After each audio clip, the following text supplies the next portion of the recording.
So let's talk about listening between the lines. We know that we can hear needs in conversation. We know that we can change the outcome just based on needs alone. If that was the only trick you took out of here, that would dramatically improve every conversation you'll have for the rest of your life. And 6 pillars is something we'll talk about in just a moment. But it's also important to locate where somebody is on the locus of control map. Do they complain about the world and think the world happens to them? Or do they believe that they are in charge of their life? And we have to make that distinction in the beginning of a conversation, someone's locus of control. And we'll get a little bit deeper into it in the next session. But the locus of control, there's a famous question in jury selection that basically just says, how does a person catch a cold? Somebody with an external locus of control is going to say, oh, these nasty kids out here, they're wiping boogers on the escalator, on the elevator buttons. They're sneezing all over the place. People don't wash their hands in the bathroom. Everybody gets sick and they still go out in public. They don't give a crap about other people. You're going to hear all that stuff. You ask somebody with an internal locus of control, how does a person catch a cold? And they would say, well, I didn't take enough vitamins. I didn't wash my hands when I should have. I went out in public during flu season and didn't really protect myself. My body wasn't in very good shape. They'll list all the reasons for them as if they were in charge. And when I teach jury selection, this is a much bigger deal because locus of control does matter. It matters in our speech big time. And we'll talk about that in the next session. But let's talk about pronouns really quick. And the pronouns that a person uses are very important. And the pronouns a person uses can be self, team, or others. Self, team, or others. And self and team are about 50-50. Others make up about 10%. So let's say 45-45. The others people make up about 10%. And the way that those sound is with the pronouns. If somebody's a self-focused pronoun and you ask them a simple question, you say, how do you like your new job? And they go, this is self pronouns. And they say, man, I love the new job. It's fabulous. My pay is twice as much as my previous job that gave me a corner office. I've got my own parking spot. I get a laptop I get to take home all the time. My dental and medical benefits are way better than my previous company. This is all self-focused pronoun. They're not selfish or arrogant or narcissistic. That's just the language that they use. It's also the language they need to hear.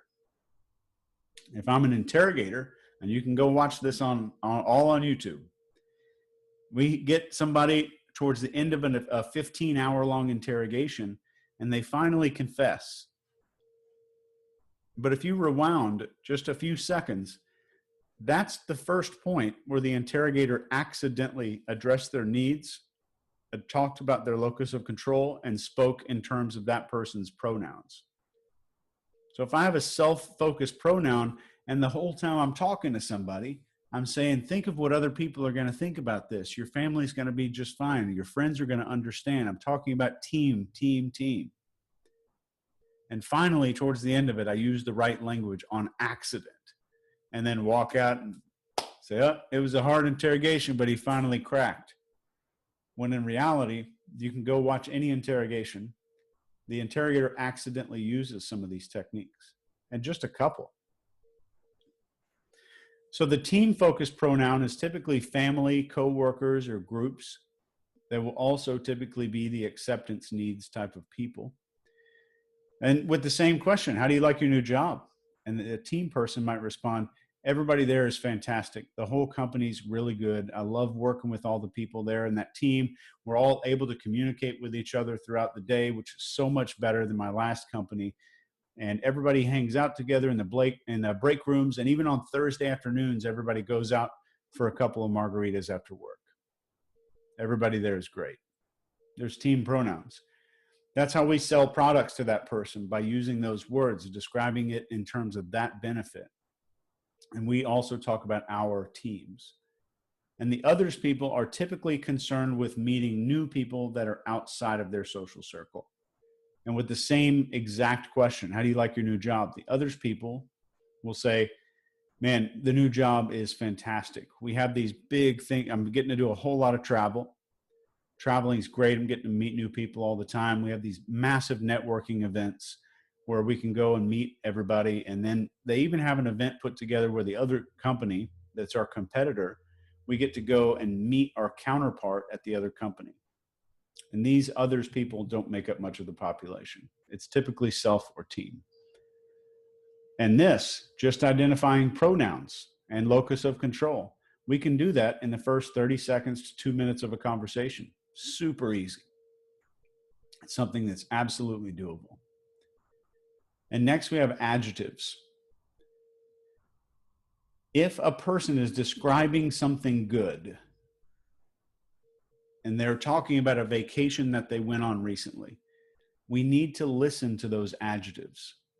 How do they describe it? So let's say a guy just got back from a vacation that he took to Florida with his family. And as he's describing the vacation, he says, brilliant, fantastic, and wonderful. Those words are going to permanently stick in your mind when a person is talking. Because when we come to describe the product, the benefits of taking action, the reasons that they should work with us, or the reasons a person should confess to a crime, it doesn't matter. We're going to use the same words. Brilliant, fantastic, amazing. Same words. And we'll weave those into our close or our pre-close statements. So we're using the exact same adjectives that they use. Now, if they're talking about something that's negative, a woman's talking about a complete a-hole ex-husband, and she's using adjectives, that might be the good adjectives to use about your competition or about the cost of not taking action.